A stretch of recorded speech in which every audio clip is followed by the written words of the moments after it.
नमस्कार। भारतीय न्यूज़ 24 में आपका स्वागत है। आज हम ऐसे व्यक्तित्व से और शख्स से रूबरू करा रहे हैं जिसे पूरी दुनिया जानती है। नाम है नरेंद्र मोदी। इस समय ये भारत के प्रधानमंत्री हैं, पूरे देश का प्रतिनिधित्व करते हैं। ये हैं फ़कीर। इन्होंने खुद को फ़कीर घोषित कर रखा है और ये फ़कीरी में ही जीना पसंद करते हैं। फ़कीरी भी इस कदर लाखों रुपए के सूट बूट, लाखों रुपए के तमाम विलासिता के साधन, फोटो सेशन की बहुत बड़ी बीमारी। यदि इसी को फ़कीरी कहते हैं जो प्रतिदिन लाखों रुपए खुद पर खर्च किए जाते हों, तो मैं समझता हूँ ऐसी फ़कीरी हर कोई चाहेगा। ये बड़ी फ़कीरी है। इस फ़कीरी के लिए कोई भी जी सकता है, कोई भी अपना परिवार छोड़ सकता है। जैसे कि सूचना दी, बताया, लोगों को भ्रम फैलाया कि मैं अपना परिवार को छोड़ के आया हूँ, ये सब चीज़ें देश की सेवा के लिए आया हूँ। इस फ़कीरी में जीने का आनंद, लुत्फ़ जो उठाया जा रहा है, निश्चित रूप से ये बड़ा काम हो सकता है, बड़ा काम है। जहाँ जाते हैं वहाँ छा जाते हैं। मामला किसी उद्घाटन का हो, किसी दुर्घटना का हो, इनके लिए समान है। हर जगह फोटो सेशन की जो प्रवृत्ति है, जो फोटो सेशन का लुत्फ़ है, वो उठाते रहते हैं। जब बेटा अपनी माँ से मिलने जाता है, एक व्यक्तिगत मिलन होता है माँ बेटे का, व्यक्तिगत पारिवारिक एक जिसे कहना चाहिए कि जहाँ परिवार होता है वहाँ राजनीति नहीं होती है, राजनीति नहीं होनी चाहिए। लेकिन साहब यदि अपनी माँ से मिलने भी जाते हैं तो वहाँ पर भी फ़ोटो सेशन होता है। तरह तरह से फ़ोटो सेशन होता है। माँ बेटे का मिलन, माँ बेटे का प्रेम फ़ोटो सेशन में उतारा जाता है। बेटा जब माँ के पैर धोता है, बेटा जब माँ के पैर छूता है, तो वो फ़ोटो सेशन में आ जाता है। गौर करने वाली बात यह है कि जब माननीय मोदी जी अपने परिवार में जाते हैं, अपनी माँ से मिलते हैं, उस दौरान परिवार का अन्य कोई व्यक्ति आज तक नज़र नहीं आया। न भाई नज़र आया, न भतीजा नज़र आया, न परिवार का कोई और सदस्य नज़र आया। ऐसा लगता है कि मात्र मोदी जी और उनकी माता जी ही इस दुनिया में शेष हैं। फोटो तो उनके भी आने चाहिए, फोटो उनके साथ भी होने चाहिए थे। हालांकि उनका अपना व्यक्तिगत मामला हो सकता है, यह कोई टिप्पणी का विषय नहीं है, आपत्ति का विषय नहीं है, क्योंकि समर्थ को नहीं कछु दोष गुसाई, ये कहावत है। आप राजा हैं देश के, कहीं पे भी फोटो सेशन करा सकते हैं, कितने भी वस्त्र बदल सकते हैं, कितनी भी भूमिकाएं रच सकते हैं, क्योंकि आपका अधिकार है देश पर। आपने एक बात कही थी, जनता यदि मुझे पसंद ना करे तो मुझे लात मार के निकाल देना, मैं थैला लेके निकल जाऊंगा, मैं क्या फ़कीर हूँ। लेकिन ऐसा कोई चरित्र आपका नहीं दिखा, ऐसी कोई मनसा भी आपकी नहीं दिखी। आप सदैव काबिज रहना चाहते हैं। ये देखिए, ये दृश्य आपको दिखा रहे हैं, माता जी के पैर फखारे जा रहे हैं, फोटो खिंच रहा है। माँ बेटे का प्रेम झलकता हुआ, अच्छी बात है, माँ बेटे का प्रेम होना चाहिए।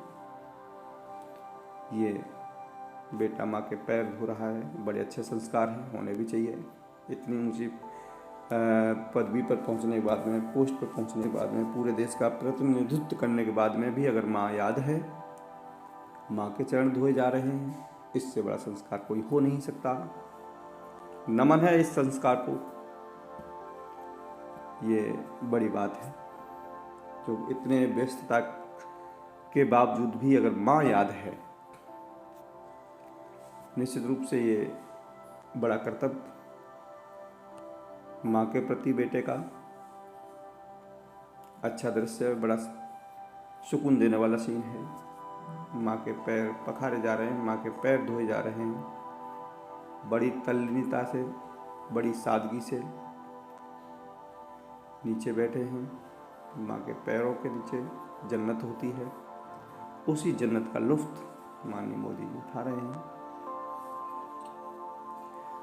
ये तमाम तरह के फोटोग्राफ्स समय समय पर आते रहते हैं, मीडिया के माध्यम से, सोशल मीडिया के माध्यम से आप तक पहुंचते रहते हैं। एक दृश्य और अब आपको दिखाए। यह दृश्य मोरबी पुल हादसा। मोरबी में एक पुल गिरा, जहां हादसा, ऐसा हादसा के लोगों की रूहें कांप जाएं, हृदय विदारक जिसे घटना कह देना चाहिए। लगभग 200 लोगों के मरने की सूचना खबर। 134-35 तो कंफर्म थे, बाकी तो प्रशासन की अपनी मेहरबानी होती है, वो कितने बोले, कितना लिखवाया जाए, है ना, कितने गिने जाएं। सैकड़ों लोग लापता। ये दृश्य भयावह था, हृदय विदारक था। घटना बहुत ही कठिन दौर था ये लोगों के लिए, उन परिवारों के लिए जिनके बेटे, माँ, बहन, परिवार के सगे संबंधी हताहत हो गए या इस दुनिया में नहीं रहे। 3-4 दिन पुरानी घटना है। उस बीच माननीय मोदी जी अन्य कार्यक्रमों में व्यस्त थे, जैसे कि कुछ उद्घाटन थे, कहीं उनके भाषण थे, कहीं उनके आश्वासन थे। उन्होंने तत्काल वहां पहुंचने की कोई ज़रूरत नहीं समझी। तत्काल कोई इस तरह का एक्शन लेना भी उन्होंने उचित नहीं समझा। कार्रवाई हुई कुछ लोगों पे, लेकिन कार्रवाई ऐसे लोगों पे हुई जिनका कोई उसमें लेना देना नहीं है। अगर लेबर को पकड़ लिया जाए तो वो कार्रवाई नहीं मानी जाती। लेबर तो एक मजदूर है, मजदूर को कहीं पे भी किसी भी चौराहे से उठा लिया जाता है। कार्रवाई जो जिम्मेदार लोग हैं उन पर होनी चाहिए थी। कार्रवाई के नाम पर ढकोसला सदैव चलता रहा है, और मोदी जी आपके राज्य में तो बहुत ज़्यादा हुआ।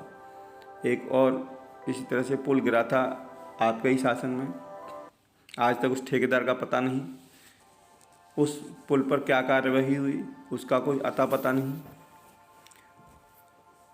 ये दृश्य उस हॉस्पिटल का है जहां इस दुर्घटना में हताहत हुए लोग अपना उपचार ले रहे हैं।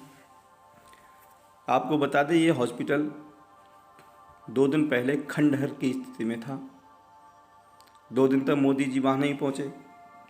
पहले इस हॉस्पिटल की रंगाई पुताई हुई, इसको सजाया गया, तमाम मूलभूत सुविधाओं से इसे सुसज्जित किया, तब जाके मोदी जी वहाँ पहुँचे। इसे कहते हैं मोदी विकास। अब ये हॉस्पिटल इतना सजा दिया कि यहाँ माननीय मोदी जी बाकायदा पधारे, मरीजों का हालचाल लिया, फोटो सेशन हुआ, आश्वासन दिया। कार्रवाई क्या होगी, कब तक होगी, कोई अता पता नहीं, किन पर होगी कोई पता नहीं। ये है सुशासन व्यवस्था, राम राज्य। राम राज्य राम के भरोसे चलता है। कल्पना भी उसी की थी लोगों ने, वही उनको मिल भी रहा है। ये उसी हॉस्पिटल का दृश्य, उसी हॉस्पिटल में है मोदी जी, जहां लोग अपना उपचार ले रहे हैं।